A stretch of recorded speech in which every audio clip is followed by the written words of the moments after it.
Mais uma vez é um prazer estarmos com vocês nessa manhã e juntos adorarmos a Deus. Eu quero agradecer ao pastor Barroso o convite que me formulou para estar aqui nesta manhã.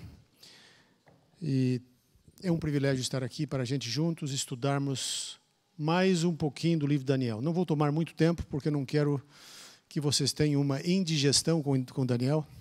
Já tivemos a lição, agora a mensagem, mas nós vamos ter uma visão mais ou menos geral do livro e depois eu vou falar um pouquinho sobre a pessoa de Daniel. Então será algo bem simples. Primeira parte, um panorama geral do livro, e a segunda parte, falar um pouquinho sobre a pessoa de Daniel, o que nós podemos aprender com Daniel para a nossa vida. E eu queria também dizer para vocês que há um grupo, o pastor me informou, que há um grupo de pessoas aqui que não falam português e não foi possível conseguir rádio para todos, portanto, eles não têm a tradução simultânea.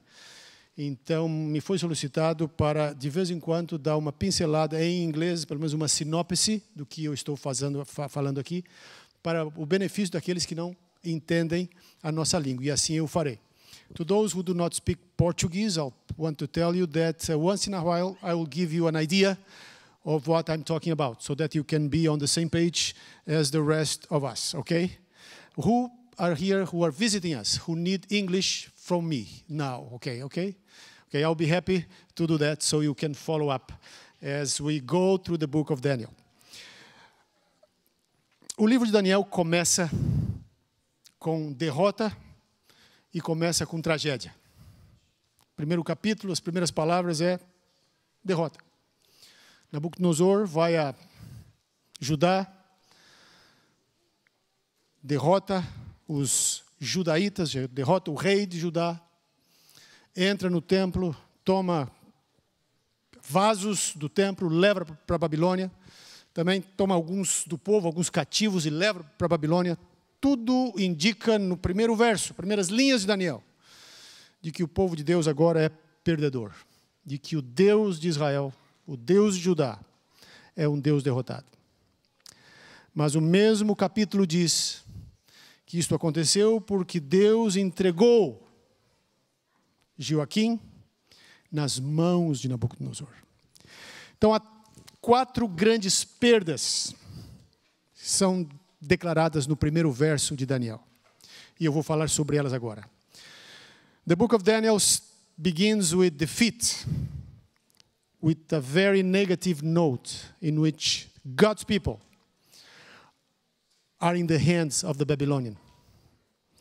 Nebuchadnezzar defeated Jehoiakim, took some captives from there, entering the temple, took vases of the temple. So the first scene of Daniel is a scene of defeat, is a scene of despair. 4 grandes instituições, 4 grandes elementos de Daniel. Eu digo, 4 grandes elementos aparecem aí no primeiro capítulo, que representam perdas, representam tragédias para o povo. A primeira delas, digamos assim, é a perda do reino. O reino de Judá não é mais um reino independente. Agora ele está nas mãos de Babilônia. Segunda perda é que o rei não tem mais autonomia para governar. Agora ele é um vassalo de Babilônia. Está nas mãos de Nabucodonosor. A terceira perda é que o santuário foi invadido e foi profanado. Anos mais tarde, Nabucodonosor vai voltar lá e vai destruir o templo. Quarta perda é a própria autonomia, a própria autoestima, o próprio povo. Porque no início, Nabucodonosor leva alguns cativos para a Babilônia e depois ele volta. Mais 2 vezes ele leva mais gente. Então, o povo agora está, boa parte da população, pelo menos a elite, os nobres, os pensadores, os educados, os professores, todos estão agora cativos em Babilônia. Então, o povo também agora está praticamente com a sua identidade destruída. 4 grandes perdas. O reino, o rei, o templo, o santuário, ou o templo, que é a mesma coisa, e o povo. Essas são as 4 grandes perdas que o livro apresenta no seu primeiro capítulo. E à medida em que o livro desenvolve, a partir do capítulo 2, Deus vai mostrar como que ele vai recuperar, como ele vai ajudar o povo a enfrentar essa perda. As I was telling in the beginning, the book of Daniel begins with tragedy, with defeat, with despair, because the people lost 4 of the most important institutions, so to say. The kingdom was no longer an independent one. The kingdom was destroyed. It was in the hands of Babylon. The king was a vessel of Nebuchadnezzar. The sanctuary had been invaded, had been profaned by the Babylonians. And the people had been made captive. These are 4 major tragedies that Daniel describes in his first chapter. And as the book unfolds, God will provide an answer to these 4 tragedies. E aqui agora nós estamos com o resto do livro, capítulo 2 até o 12, que vai explicar como Deus vai reverter essas tragédias, como Deus vai transformar aquelas perdas em grandes vitórias. O reino foi destruído. A profecia do capítulo 2, com a pedra, mostra que Deus vai estabelecer um reino eterno, que jamais será destruído. Jamais será tomado, invadido, subjugado por forças inimigas. E o clímax do capítulo 2 é a pedra, que é cortada sem mãos de uma montanha e enche a terra. Então Deus está dizendo para eles, de alguma forma, vocês perderam o reino, mas eu tenho um reino cósmico para vocês, tenho um reino universal. Perderam um pedaço de terra lá na Palestina, mas Deus promete que no desdobrar do plano da salvação, o seu reino será estabelecido e será eterno. Capítulo 7 mostra o que Deus vai fazer para restaurar a perda do rei. Capítulo 7 tem um momento climático, quando o Filho do Homem, nas nuvens dos céus, vai até o ancião de dias. Ali existe um julgamento, e no final o Filho do Homem recebe o reino. E ele compartilha este reino com o seu povo. Então o rei agora é restaurado. Deus mostra que Joaquim não é o rei último, final, definitivo de Judá. Há um rei nos céus, que em última instância é o rei legítimo de Judá, é o rei legítimo do seu povo. E este rei detém um poder que jamais será tomado por nenhum outro rei. A outra perda é a perda do templo, de certa forma, porque o templo foi profanado, depois foi destruído. Capítulo 8 vai mostrar que há um santuário no céu, que será purificado. E o capítulo 11 vai mostrar que aquilo que aconteceu com o povo no capítulo 1 foi levado para a Babilônia, cativo, perdeu a autonomia, Deus vai restaurar no final. Quando o seu povo for livrado de mãos inimigas por Miguel, o grande príncipe. Porque a última profecia de Daniel, que basicamente cobre Daniel 10, 11 e 12, tem que ver com o povo de Deus. E o clímax desta profecia está no capítulo 12, versículos 1 a 4, quando Miguel se levanta para defender o seu povo. Assim, aquilo que é perdido no capítulo 1 é restaurado ao longo do livro, porém em termos universais, em termos cósmicos. Deus, no final, terá a vitória sobre as forças do mal. As I was saying in the beginning, these 4 big losses now are restored throughout the book. Chapter 2 restores the kingdom, because the stone that grows represents the God's kingdom. That will be an eternal kingdom. Chapter 7 restores the king, because there's a Son of Man in heaven who receives the kingdom and shares his power with his people. Chapter 8 restores the temple. If the temple was profane, was eventually destroyed by Nebuchadnezzar, God reveals in chapter 7 that there is a temple in heaven who is the ultimate temple, who is the original one, where a very important work is being done for our salvation. And finally, the loss of the people, the captivity of the people, is now restored in the last prophetic outline of the book. Chapter 11, chapter 12, especially chapter 12 speaks about Michael, who rises to save, to defend his people. So throughout the book of Daniel, throughout the book of Daniel, we have a reversal of what happened in chapter 1. The defeat of chapter 1 becomes the victory of all the other chapters. Assim, queridos amigos e irmãos, cada capítulo de Daniel começa mencionando um rei. Primeiro capítulo é Joaquim, Nabucodonosor. Capítulo 2 é Nabucodonosor. Cada capítulo, se ler cada capítulo de Daniel, primeiro verso, segundo verso, vai falar de um rei humano, que de fato é o contexto para a profecia. Exceto o último capítulo. O último capítulo não menciona um rei humano. O último capítulo, capítulo 12 de Daniel, menciona Miguel, que se levanta para salvar o seu povo. Reis humanos se levantaram ao longo da história. E é isso que nós vemos em Daniel. Mas ao final da história, um rei divino se levanta para dar a vitória final ao seu povo. E porque este rei divino se levanta, porque Miguel se levanta, o capítulo 12 vai dizer que o povo de Deus também vai se levantar do pó da terra. Porque a vitória de Miguel é a vitória do seu povo. Sim, o livro de Daniel é um livro que nos assegura que no meio das tragédias, da dor, do mal e do sofrimento humano, no final Deus será vitorioso. Esta é uma das grandes pontos, uma das grandes mensagens de Daniel para nós hoje. So every chapter of Daniel begins by mentioning a human king.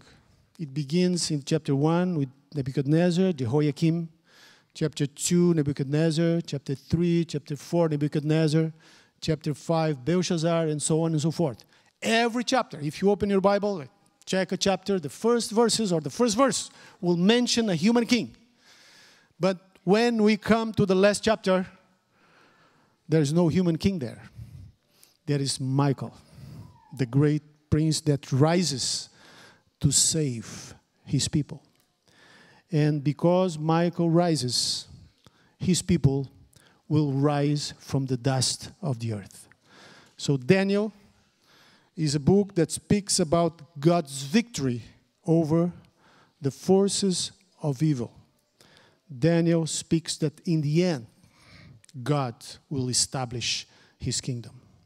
So this is a book not just about prophecies, about dates. It's a book about God's victory, about what God will perform, and actually He's already performing to save His people. So esta é a primeira parte. Eu só queria dar essa visão geral para vocês do livro. Eu vou fazer a segunda parte agora, que é tão breve quanto esta. E aí eu quero falar um pouquinho sobre a pessoa de Daniel, que na lição nós não procuramos enfatizar tanto a pessoa de Daniel em si, mas enfatizar mais o caráter de Deus, a obra de Deus, porque o grande herói de Daniel não é do livro de Daniel, não é Daniel, como é dito na lição. Não é Daniel e os seus amigos, que passam por tantas provações e vencem. O grande personagem de Daniel, o grande herói do livro é Deus mesmo, que concede vitória ao seu povo e que está com os seus filhos em cada momento da vida deles. Assim, há algumas coisas interessantes aqui sobre Daniel, e eu quero falar para vocês nesse momento. I will not belabor too much on the prophecies of Daniel, but the idea now is to focus on the person of Daniel and what the Bible, or especially what the book of Daniel says about Daniel. There are three major points that we learn from the character, from the person of Daniel, that is extremely relevant for us today. Então, nós vamos ver agora 3 pontos a respeito da vida de Daniel, que eu creio que são importantes para nós, que eu separei aqui para destacar e refletir brevemente nesse momento. O primeiro deles, que já aparece no capítulo 1, é o fato de que Daniel é alguém dotado de sabedoria. Daniel é um sábio. Esse é um dos pontos importantes do primeiro capítulo. Daniel não tem somente conhecimento, mas a palavra que é utilizada aqui ele é um sábio. E um sábio é alguém que sabe aplicar o conhecimento para a honra e para a glória de Deus. Esta é a diferença que a Bíblia faz entre conhecimento e sabedoria. Conhecimento é importante. Conhecimento é informação a respeito da vida, a respeito das coisas, a respeito do mundo, a respeito do ser humano. Isso é conhecimento. Tudo que a gente pode aprender é importante, isso é conhecimento.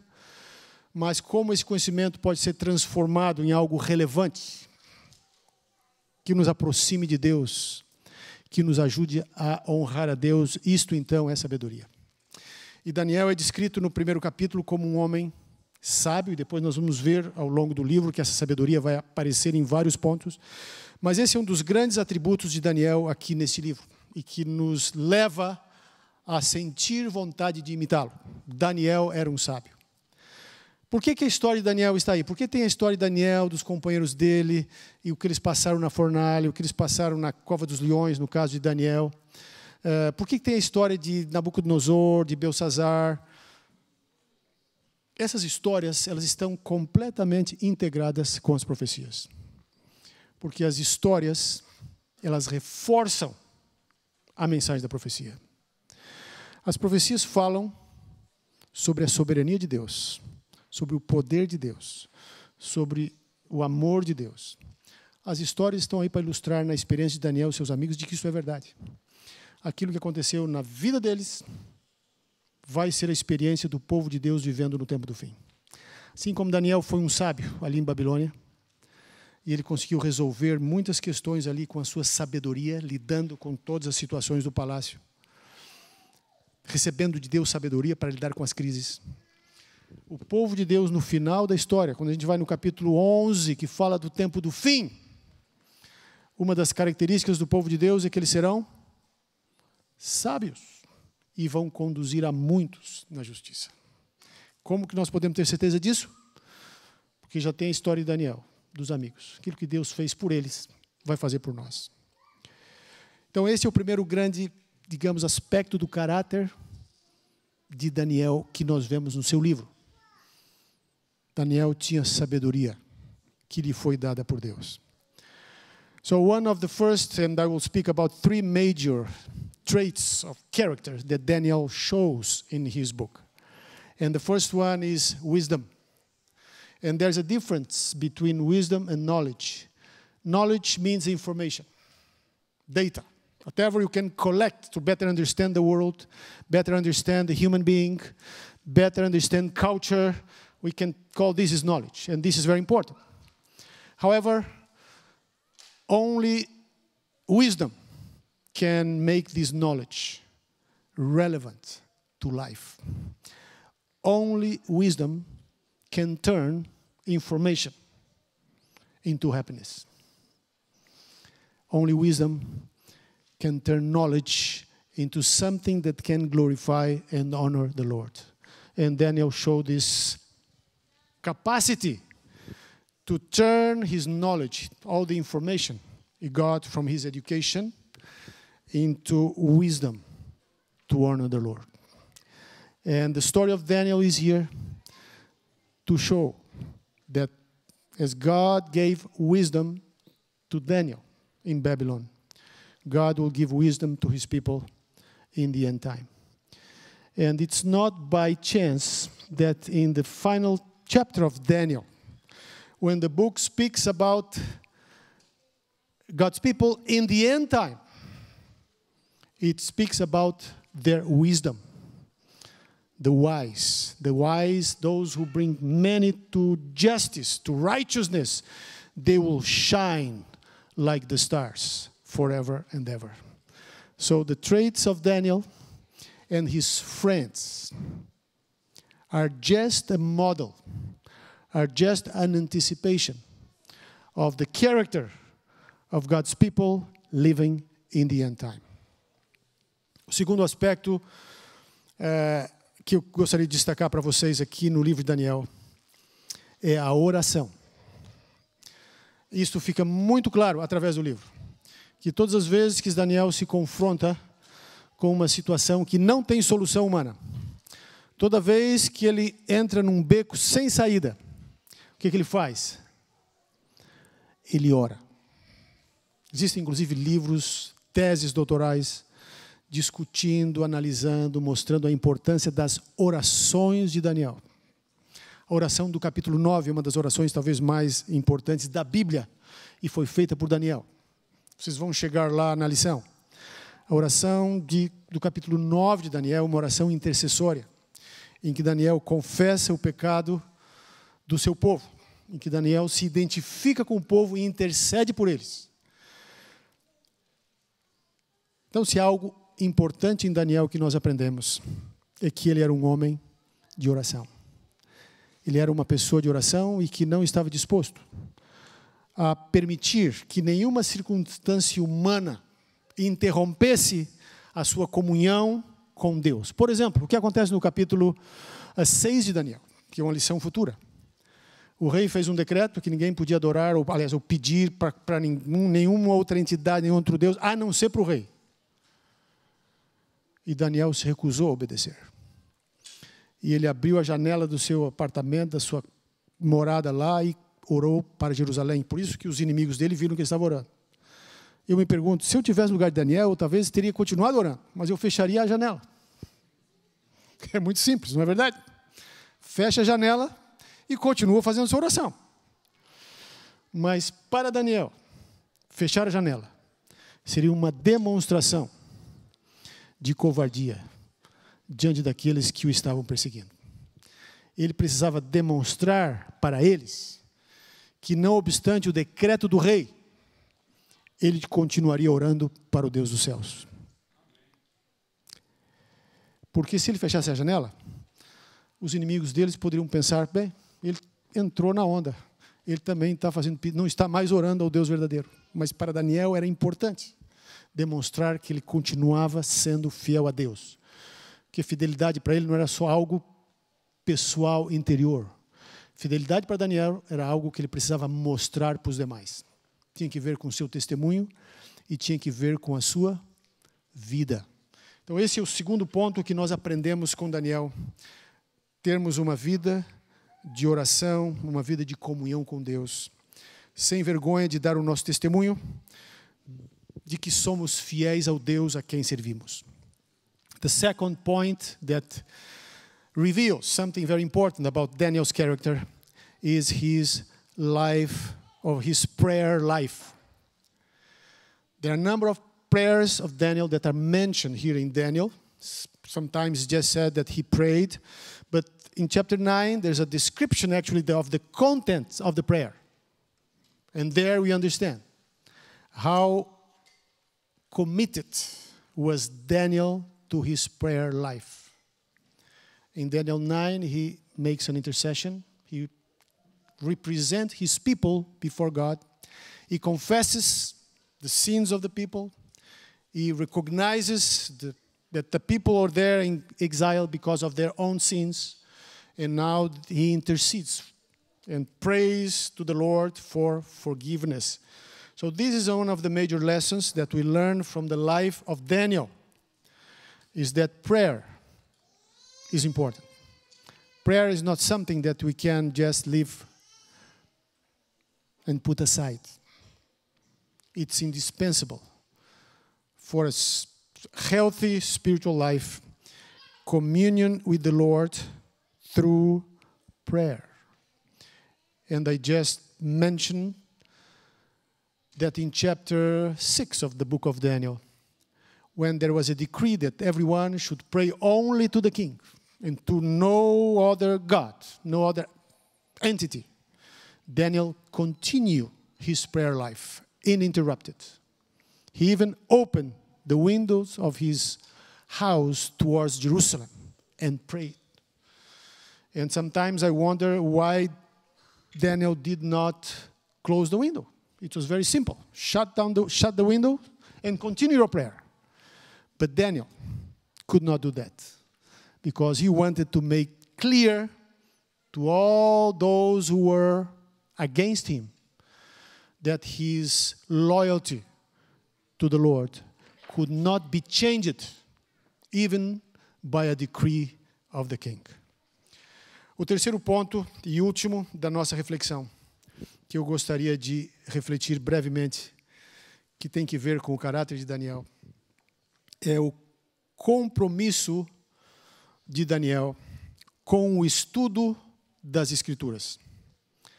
E nós lemos isso no capítulo 9 de Daniel, onde ele diz que ele entendeu pelos livros e pela profecia do profeta Jeremias que o tempo do exílio estava para acabar.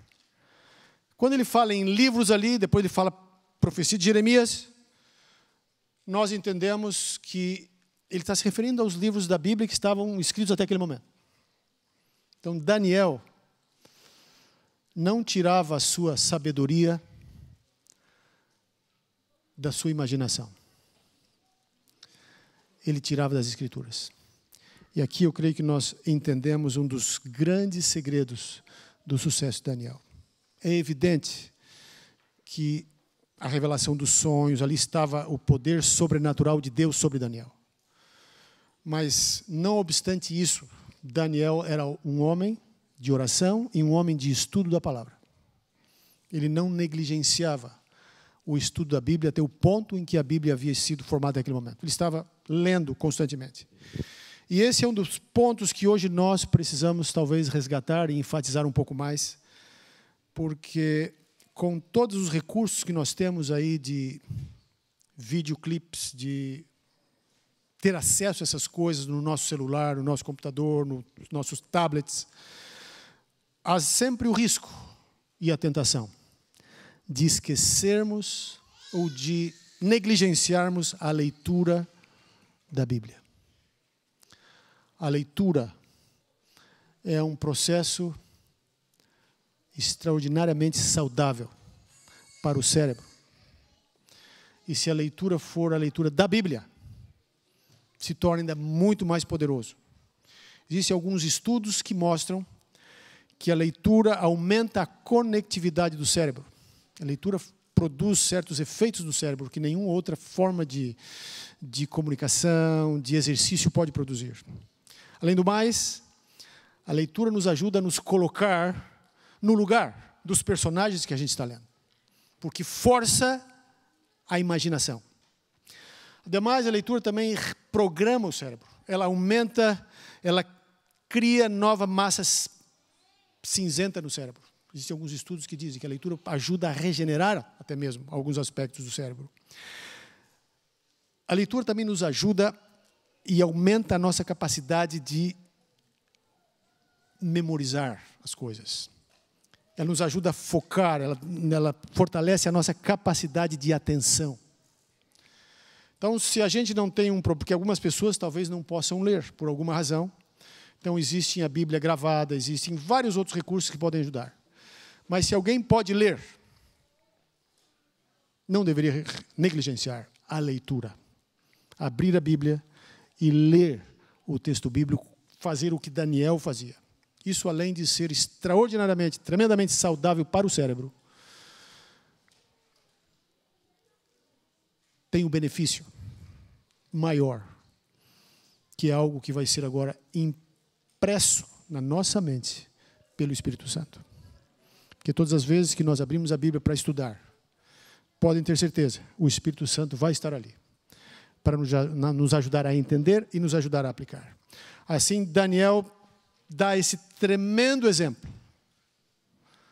de compromisso com a leitura, com o estudo da palavra de Deus. Somente compromisso total com a palavra de Deus pode nos dar forças e sabedoria para enfrentarmos as crises que o mundo enfrenta hoje e as crises ainda mais desafiantes que virão no futuro.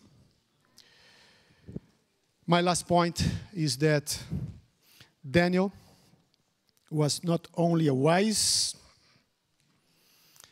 man, was not only someone committed to prayer, but Daniel was devoted to the study, to the reading of Scripture. And this is something that we need to give more thinking about. We need to think about and read more the Scriptures. There are tremendous benefits from reading, because reading does something to our brains that is very important and very necessary. There are a number of studies about the effects of reading in the brain, saying that reading helps to improve the connectivity of the brain. It helps us to put ourselves in the shoes of the characters we are reading about. It rewires the brain. It helps our working memory. And also expands our attention span. Because attention span these days is very small because of iPhones, of all kinds of media that we are exposed in our daily lives. We are very used to images changing all the time. It's so, especially for younger generation, is difficult to focus for 5 minutes in something because they're always trying something and they want something new. But it's important that we also, in addition to the resources and the blessings that other medias may bring to our lives, we should not forget that reading is of paramount importance for those who really want to understand God's will for their lives. It's not by chance that God gave us a book to reveal His ways. He didn't drop a video clip from heaven. No. Not an audio. Not a podcast. God gave us a book. So reading is important. Unless you may have an issue that you may not be able to read, it may happen, so you can listen, because the Bible says that those who listen are also blessed. But we should not forget that we should read the Scriptures. We should have first-hand experience with the Word of God.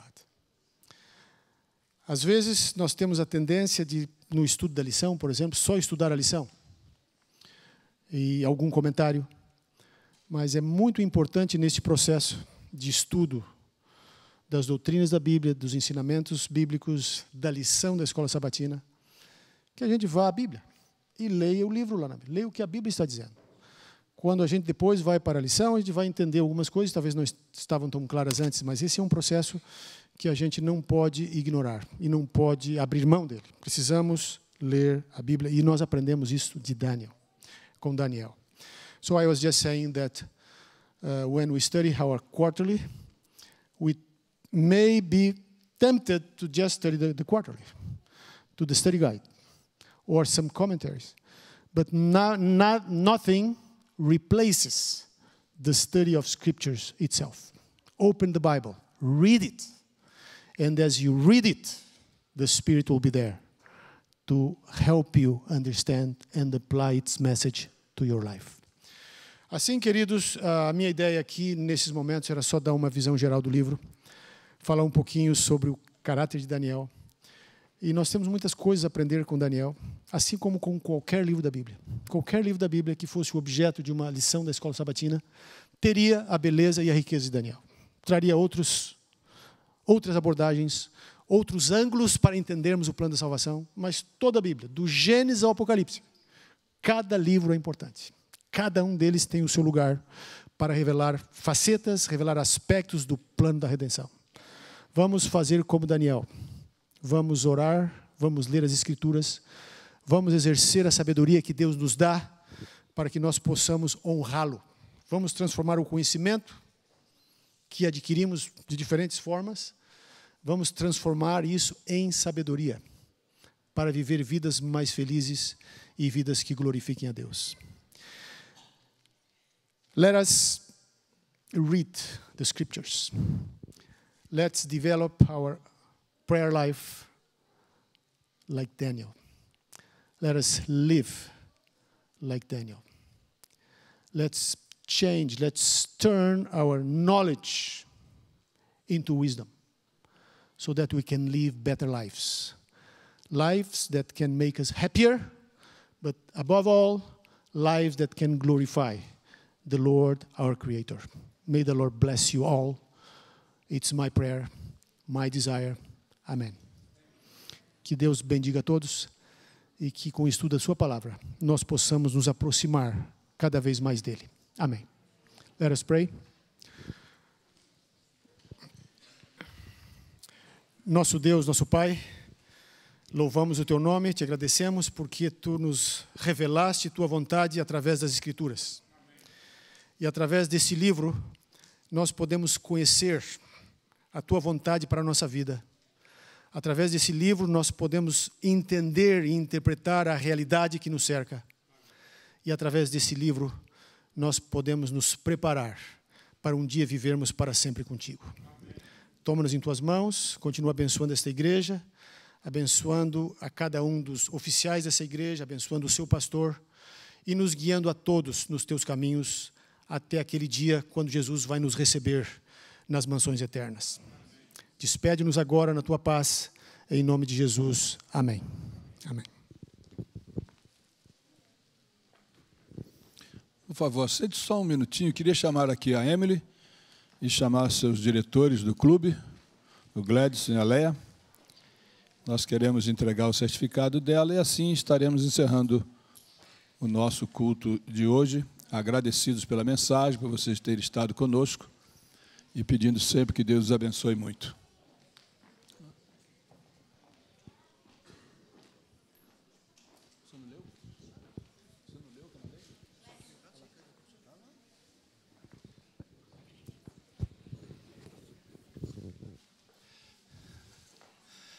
Temos o certificado.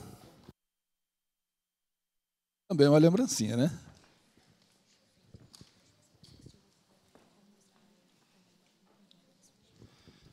Parabéns mais uma vez, que Deus lhe abençoe. Ficar de pé, juntos louvar ao Senhor e saímos sob as bênçãos dele.